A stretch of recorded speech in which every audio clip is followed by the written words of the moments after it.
America દ્વારા Venezuela રાષ્ટ્રપતિ વિરુદ્ધ કરવામાં આવેલી જે સૈન્ય કાર્યવાહી એ કોઈ ઇન્સ્ટન્ટ કરવામાં આવેલું પગલું નહોતું, પરંતુ એ લાંબા ગાળાના અમેરિકાના અત્યંત ઝીણવટભર્યા એક સ્ટ્રેટેજિક આયોજનનું પરિણામ હતું.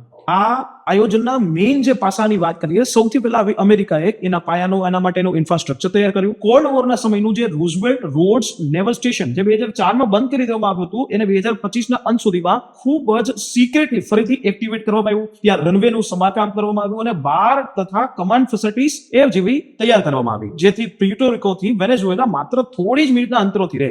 લોજિસ્ટિક અને સપ્લાય ચેનની વાત કરીએ તો યુએસના વર્જિન આઇલેન્ડ્સના હેનરી એરપોર્ટને પ્રવાસી હબમાંથી બદલીને મિલિટરી લોજિસ્ટિક્સ નોડમાં ફેરવી દેવામાં આવ્યું. આનાથી ભારે વિમાનો, દારૂગોળો અને સૈનિકોની અવરજવર સતત ચાલુ રાખી શકાય અને જે સપ્લાય અને ફ્યુલ છે એ જળવાઈ રહે એના માટે KC-130 ટેન્કર્સ અને C-17 કાર્ગો પ્લેન્સ એને પણ તૈનાત કરી દેવામાં આવ્યા. જો નેવલ અને એર તાકાતની વાત કરીએ તો કેરેબિયન સમુદ્રમાં આર્લે બુર્કે ક્લાસ ડિસ્ટ્રોયર્સ તૈનાત કરવામાં આવ્યા, જે મિસાઇલ હુમલા અને ઇલેક્ટ્રોનિક વોરફેર બંને માટે સક્ષમ છે. આ સાથે એજિસ સજ્જ જહાજો, એમ્ફીબિયસ એસોલ્ટ શિપ્સ છે એને પણ આગળ રાખવામાં આવી. હવાઈ હુમલા માટે B-52 અને B-1 બોમ્બર્સને સ્ટેન્ડ બાય રાખવામાં આવ્યા, જ્યારે પ્યુર્ટો રિકોથી F-35S અને MQ-9 રિપર ડ્રોન્સ એ સતત જે છે હુમલાઓ માટે તૈયાર હતા, સર્વેલન્સ માટે તૈયાર હતા. અને વેનેઝુએલાની ઘેરાબંધી એ દરિયાઈ માર્ગ બંધ કરવા માટે ગલ્ફ ઓફ પારિયા પર નિયંત્રણ મેળવી અને એના ભાગવાના તમામ રસ્તાઓ બંધ કરી દેવામાં આવ્યા. આ લશ્કરી આયોજનની સાથે સાથે આર્થિક અને રાજકીય દબાણ પણ વધારવામાં આવ્યું, જેમાં ઇકોનોમિક સેન્કશન્સ, ઓઇલ ટેન્કરોને જપ્ત કરવા અને મડુરો ઉપર કાયદાકીય દબાણ લેવાનું પણ